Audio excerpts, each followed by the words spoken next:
I'm not the kind out loud to allow my mind to run. I'm more the kind to sit and stare at clouds to try to find the sun. Silent soldier.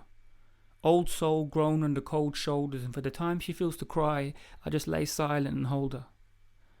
I sleep light, and the street light wakes me. It takes me a second to see that she still gracefully sleeps tight. It feels right. As she breathes deep in a sweet slumber, I ease the blanket over her shoulders but still keeping her feet under.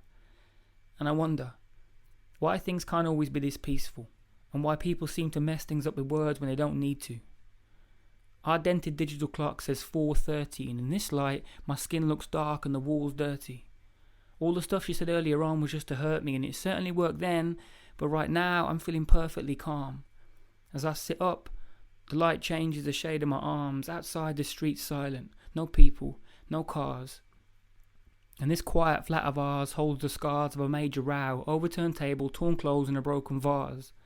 That book says that she's from Venus and I'm from Mars, but I don't buy any of that crap. My life's not written in the stars. She was screaming. Now she's peacefully dreaming, and half the stuff that we said didn't even have a clear meaning. You don't hear me. You never tell me how you feel. You're not for real. You're a closed book. Don't look at me like that. You're so cold. No, don't come near me. 3, 2, 1. Blink. So for nearly 3 hours we fought hard. I was worn out till she pulled out the "he was never like this" card. Man, that was my red flag button she knew one was able to press. Hence this mess, and that's why we need a new table. The girl's a verbal whirlwind that I failed to engage, so I just pull a Captain Caveman and break stuff in a rage, and by this stage, we're both lost, knee-deep in the moment, each one of us only concerned with the best way to hurt our opponent. And you know when you're close, you know the spots that burn the most, and they say it's the people who really matter are the ones that you batter the most, and it's funny. Because in a way, it all feels like a game, and if we didn't give it our all, it just wouldn't be the same. Two animals unable to be tamed in a room on fire. She calls me a brick wall, I fight back, call her a liar. She lives tripwires, saying things to catch me out, has me arguing about stuff I can't remember anything about, but you told me back when it happened it didn't matter. Her favourite lines, "You always do this," and "I knew this would happen." Well, that's when all the frustration finally beat me, and I non-discreetly pulled the table to the floor by my feet and it smashed completely. Somehow the pieces arranged themselves in a pile neatly. On the worn rug I looked up, shrugged my shoulders and saw her smiling sweetly.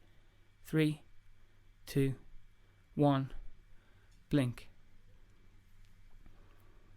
So now I'm sitting here, the calm after the storm. On the floor my shirt's torn, but that's not from the row, if you get me. The only person who can upset me is also the one I feel the most for, and the one who says she's glad that she met me. I don't forget the stuff that happens after the fight, so when clothes go, the whole show in slow-mo plays in my mind. That's why I'm smiling now. It's all a question of timing, how every dark cloud is a way of bringing the passionate silver lining out. My girl's sleeping, and the world's keeping me breathing deep and needing the feeling of believing in another human being completely. I slowly ease my body from underneath the sheet and set my feet to navigate to the kitchen to fix myself a cup of tea. As I stand up, the candle we lit still burns in the corner, and that's the source of light that's making the four walls feel warmer.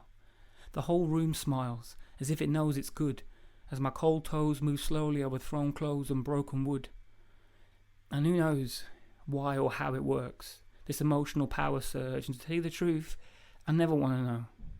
But wherever she goes, you know I'm going to follow though, because the only thing as good as today is the promise of tomorrow, so it goes.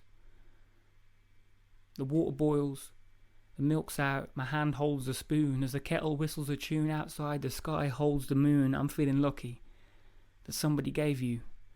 And I smile as I go to pick up my tea, and I see that I've made 2. 1.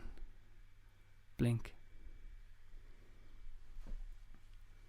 Ah, Paul, you big softy. Alright, shut up. I'm not soft, alright? I'm hard.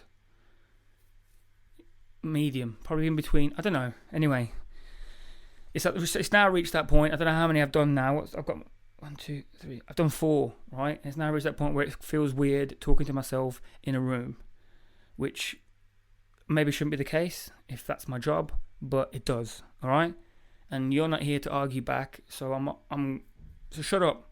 Thanks for listening. All right, what's next? If you're at home now. Right, if you're at home now, press stop and have a drink, because that's what I'd do if I wasn't obsessed with doing it all in one take. Where are we? Right. Candlelight. Okay.